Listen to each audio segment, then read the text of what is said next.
All right, guys, on today's episode, we're gonna get this hoopty lifted and the new wheels installed.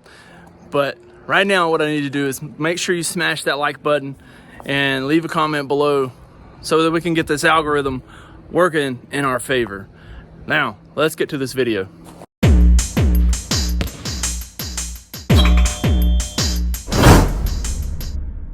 Hey guys, welcome back to the Honda Resource. So today I'm gonna be working on lifting my CRV. So I have showed you the pictures, or not a picture, I did a video on the blue CRV a couple videos back that had some burnt valves in it, and I told you all that I was gonna take the lift and the wheels off of it and put onto my CRV.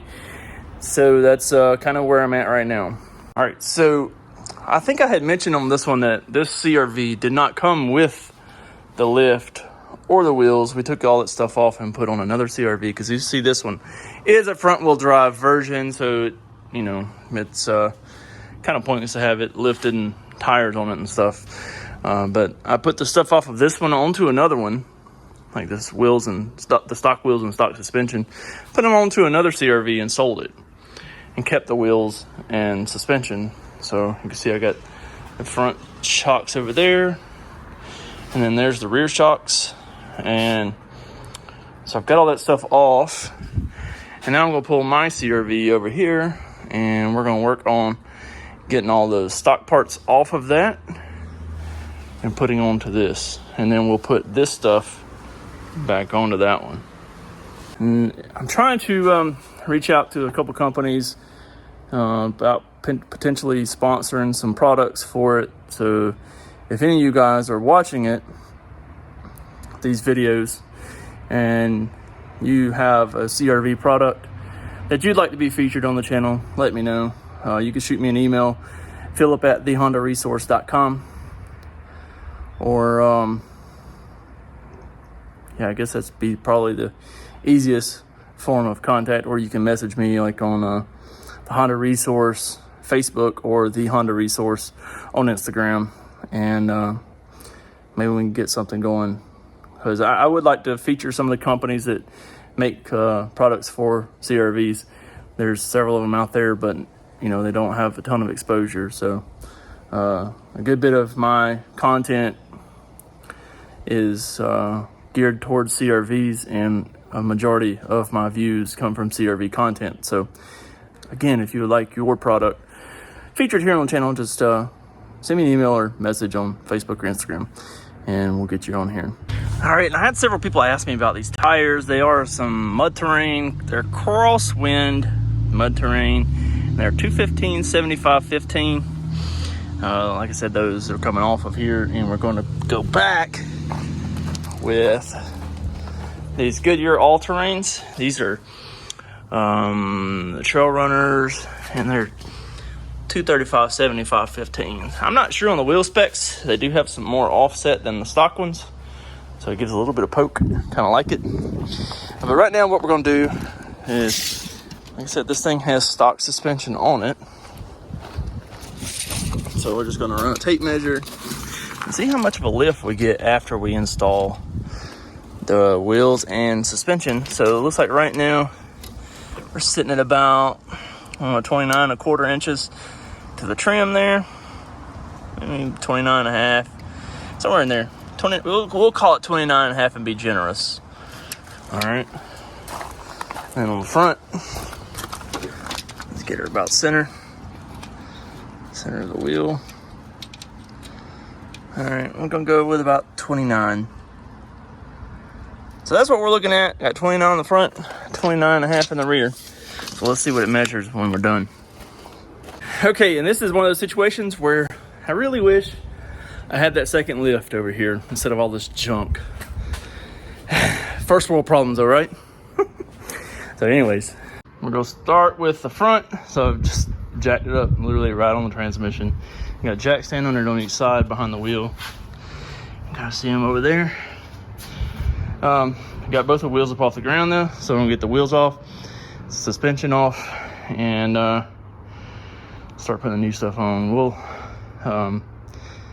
I'll just set up the tripod on it and show you guys what I'm doing.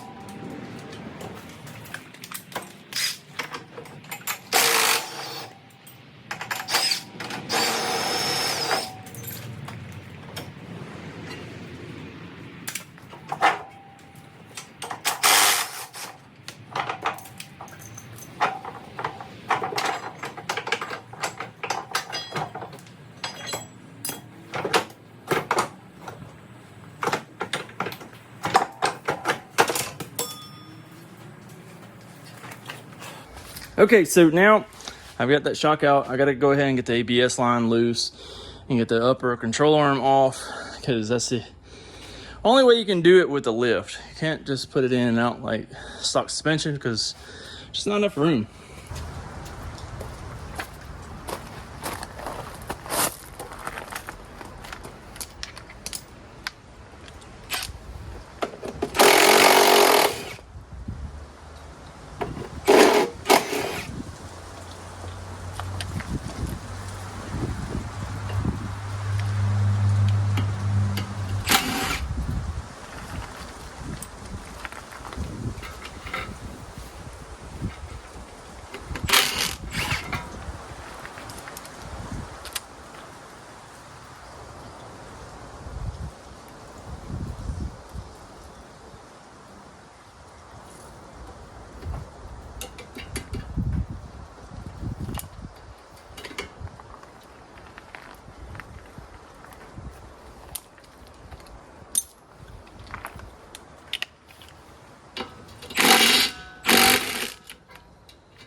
Okay, so putting these front lifts on is pretty challenging if you've never done it. So what we got to do, we got to put the shock up in there, bolt it in, and then we'll put the fork on it.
Okay, so I put the bottom bolt through the shock fork.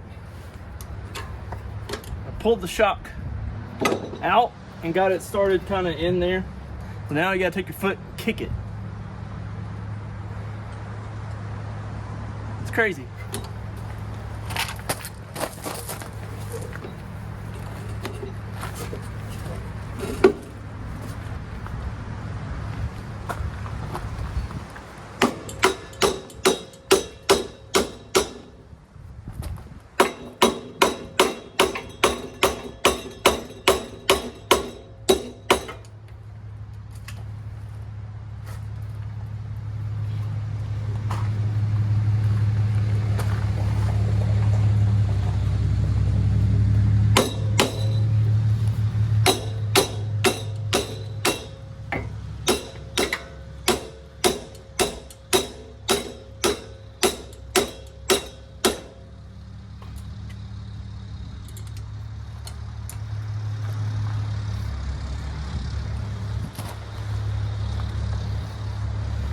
This is by far the hardest part of the whole lift process. Generally that fork just kind of went up onto the shock on the other one. On this one it's wanting to be a little more difficult, but you just gotta keep working at it and you'll get it.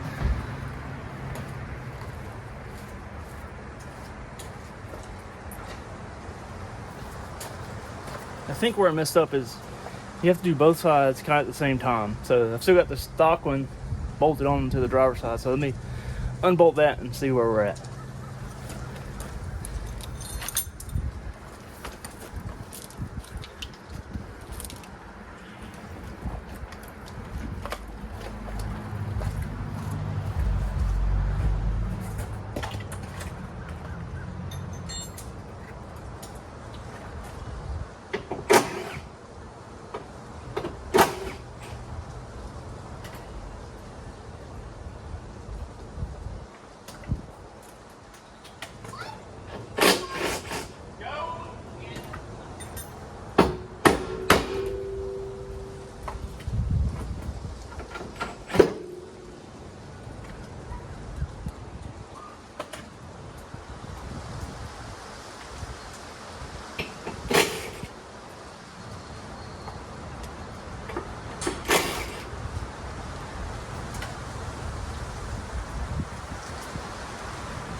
Yeah.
Huh.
Okay, so this side is done.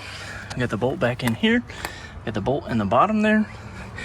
Got the castle nut back on here. I did not put a cotter pin back in because I ordered all new suspension stuff last night. I got new lower control arms, upper control arms, ball joints, wheel bearings, and hubs. Oh, and end links.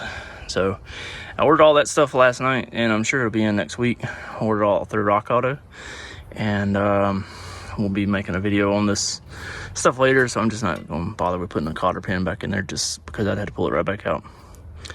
That's neat. Somebody's put a outer tie rod on it before. It's got a grease point there. I didn't order new sway bar end link. I'm not sway bar end link, tie rod ends, because I'm case swapping this thing soon, and I have to use a EG rack and pinion or a Integra rack and pinion, and I've got the whole subframe right here from an Integra, so I'm gonna have to put new bellows on it and new tie rods if it needs them, but I didn't see a point in buying them for this to turn around and put that on. So anyways, now I'm gonna finish buttoning up the other side, and then we'll start on the back. All right, so I had some company stop by, well, a couple customers, a couple subscribers, and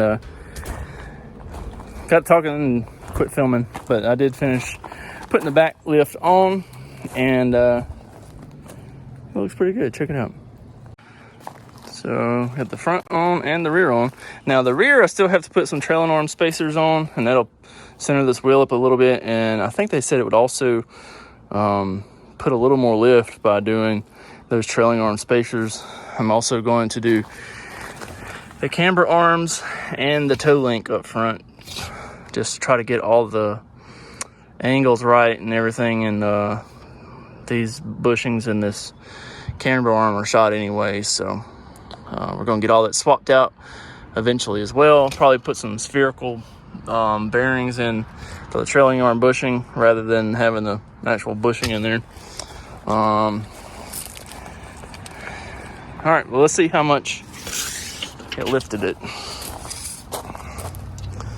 All right, so before we were at 29.5 in the back, so it looks like we're about 33.5.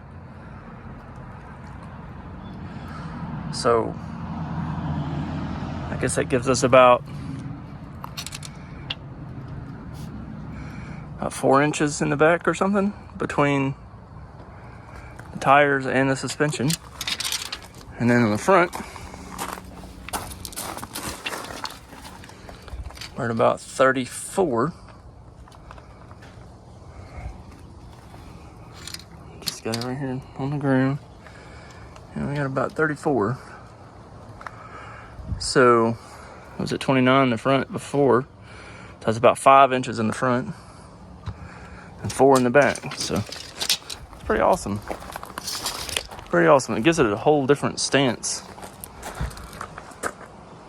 And also, by putting those wheels on the front, you can tell all the other pieces of the suspension that are just in terrible shape. The alignment's way off and everything, so it'll be just kind of here until I get all the suspension pieces in and installed, and then maybe we can start having a little more fun with it. So thanks so much for stopping by. Check out the channel. Hope to see you again soon. Make sure you like, comment, subscribe. Peace.